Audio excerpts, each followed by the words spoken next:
जय श्रीमन्नारायण।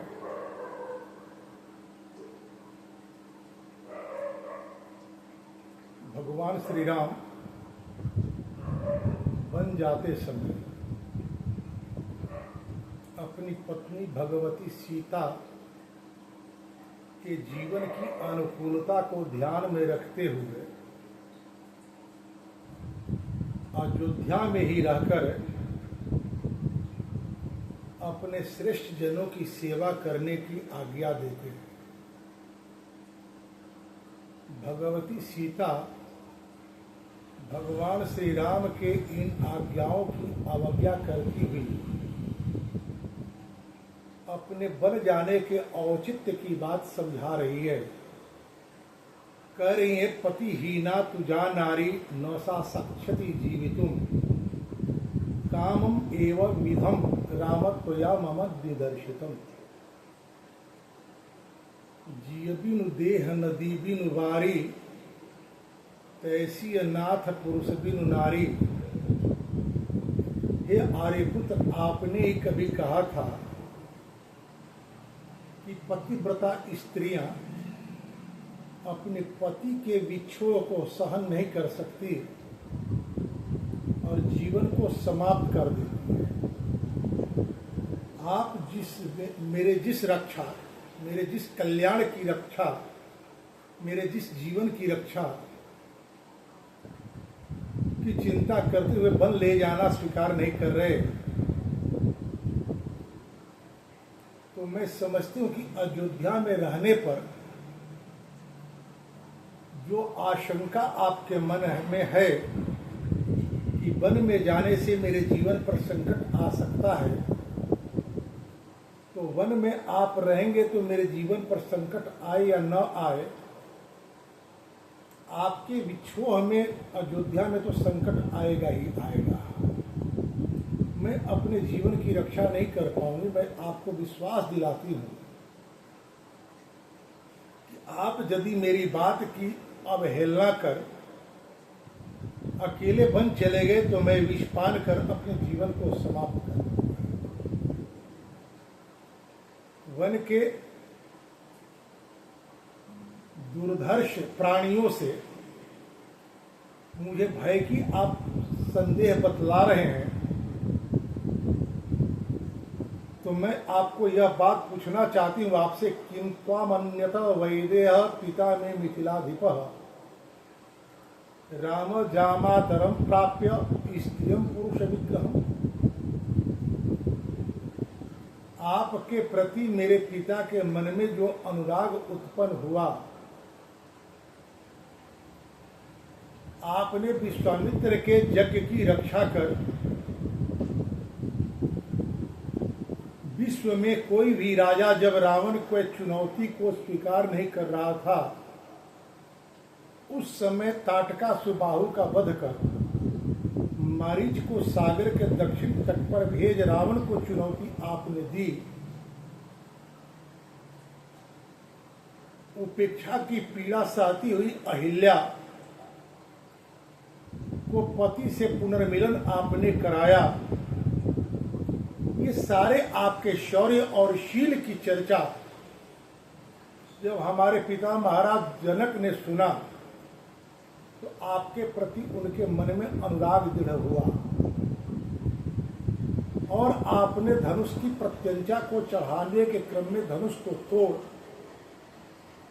उनके अनुराग को आपने सफल किया। तो क्या उस समय आप जो दिख रहे थे पुरुष वेश में, ये आपका केवल शरीर ही पुरुष का है और स्वभाव आपका स्त्रियों जैसा कोमल है? तुम ही अछतमो ही चितवनी हारा सिंह बधुजी ससक सियारा। आपके रहते यदि कोई राक्षस मेरी ओर को दृष्टि डाले, तो फिर तो यही बात हुई कि सिंह के सामने उसकी सिंहनी का कोई श्रृगाल और रिछ उपहास कर रहे हैं।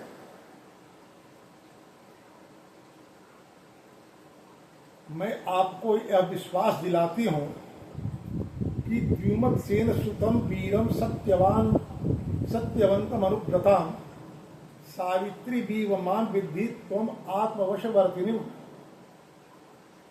जिस प्रकार द्विमतसेन पुत्र सत्यवान की रक्षा सावित्री अपने पातिव्रत के बल पर की, उसी प्रकार मैं आपके आज्ञा की वशवर्तिनी रहती हुई आपकी रक्षा करूंगी। जो आप मुझे वन नहीं ले जाने का आग्रह कर रहे हैं और मैं बार बार आपसे अनुरोध कर रही हूं कि आप मुझे अपने साथ वन ले चलें, यह आप अपने आज्ञा का उल्लंघन न माने, बल्कि यह मेरा धर्म मुझे बार बार प्रेरित कर रहा है। विषमता के दिनों में पतिव्रता स्त्रियों का सानिध्य पुरुष के जीवन का सबसे बड़ा संबल होता है। 14 वर्ष के बाद आपकी वापसी होगी, तब तक मैं रहूंगी या नहीं रहूंगी यह कहना मुश्किल है, बल्कि मैं तो यह कह रही हूं कि आपके जाने के बाद मैं विषपान कर अपने जीवन को समाप्त कर लूंगी। फिर आप किस स्वार्थ में मेरी रक्षा की चिंता करते हैं? आपकी रक्षा मैं करूंगी। शास्त्र की यह व्यवस्था है और परंपराओं से ऐसा जाना जाता है कि पतिव्रता स्त्रियों के रहते उसके पति का कोई बाल बांका भी नहीं कर सकता। इसलिए आपको मेरे प्रति चिंता करने की आवश्यकता नहीं है। उन स्त्रियों के प्रति चिंता का होना स्वाभाविक है जो स्वेच्छाचारिणी होती है, जो अपने पति की आज्ञा के अनुसार जीवन नहीं जीती, जो अपने पति की अनुव्रता नहीं होती।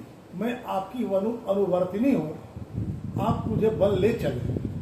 भगवती सीता इन सारे तर्कों के बाद भगवान श्री राम ने अपने प्रति सीता के अनुराग को दृढ़ पाया और भगवान श्री राम ने कहा कि सीते,